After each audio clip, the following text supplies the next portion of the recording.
Hello, friends. I wanted to share a few thoughts based on the energies I've been experiencing and noticing in the past few months. When is it not intense? It's always intense, but I have noticed something in my own life that maybe some of you are experiencing, and that is a shifting in perspective. And what happened with me was went to Thanksgiving. I was not meditating, not on my game with family and road trip, and not threw out my back. I injured my back from sitting for so long in a car and then doing some intense exercise. And there's a message there, right? My back is telling me to slow down, to let go of a load I've been carrying, literally, like a hypnotherapy concept. But what was happening is, for me, a belief system I was operating in that I didn't actually realize I was operating in. I was externalizing, putting blame, working on, just control, or operating in my, desire for control, working a lot, which has worked for me in building this business specifically, but not always allowing and not always just being, especially when it comes to my business.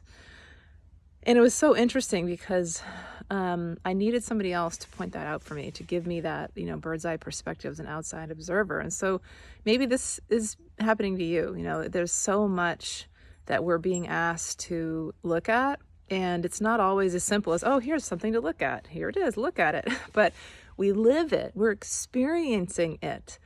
It's like, we're in the trials and tribulations, and we're not always able to say, oh, I'm in the trials and tribulations and I'm supposed to be learning a lesson and this is what I'm supposed to be learning. We don't always know. We might know we're in the trials and tribulations, but we don't always know that there's a lesson we're meant to be learning, and we certainly don't know what that lesson is. For me, I call upon my higher sources of light, and I literally had been praying, asking angels to say, I know there's something I'm not seeing here. Can you show me? Show me what it is. And then literally the next day, a few days later, I had this conversation with a trusted person, and he helped me kind of see what was happening through some guided meditation, visualization, working with divine light, with creator, with source, with God. Really interesting images were coming up. Essentially, it was guided imagery he was doing for me. And it really helped me kind of see, oh, that's why I've been doing this thing that is not in alignment with me, and operating in a belief system that is not in alignment with who I want to be.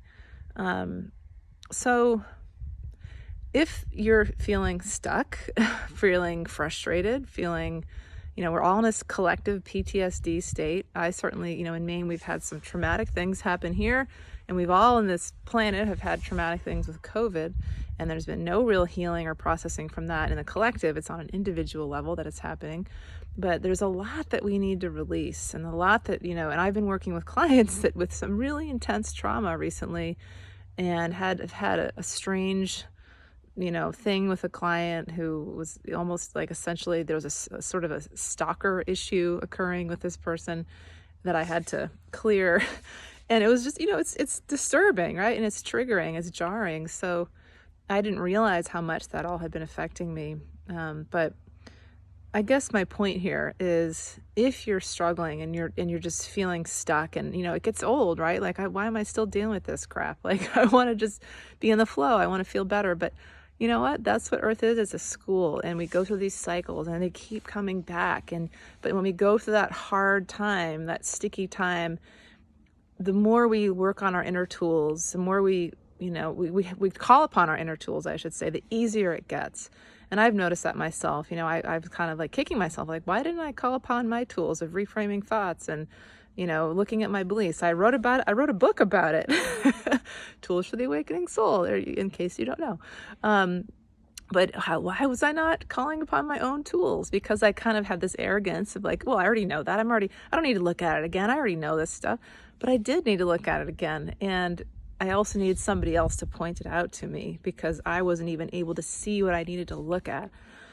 So we need help sometimes. We always need help from others. And for those of us who are pretty self-sufficient, independent, like myself, it can be hard to ask, but it's really, really important. So Hopefully this is helpful for you all in some way. Call upon higher guidance to help you if you're not sure what to do. Like I love angels, of course. And then what happened is I was guided to this person, and then he really helped me see, because I had asked. I drove by in a car that day that the license plate said pray, and I was like, well, there's a sign right there, you know. So anyway, just want to let you know you're not alone. This isn't the only, you know, there's more solutions out there. We just have to kind of open our hearts to ask for help, and then notice when there's a sign that comes in to receive where you could receive that help.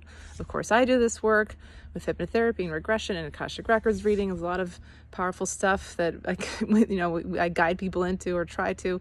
There's a lot of other people out there doing this work as well. And just last thing I'm going to say, because this is something I'm really, focusing on a lot, the intuitive guide program I'm offering. If you want to teach other people how to do this as you do this yourself, that's coming up in January. Don't forget about that. If you're curious, let me know. But hopefully this has been helpful in some way. Many blessings.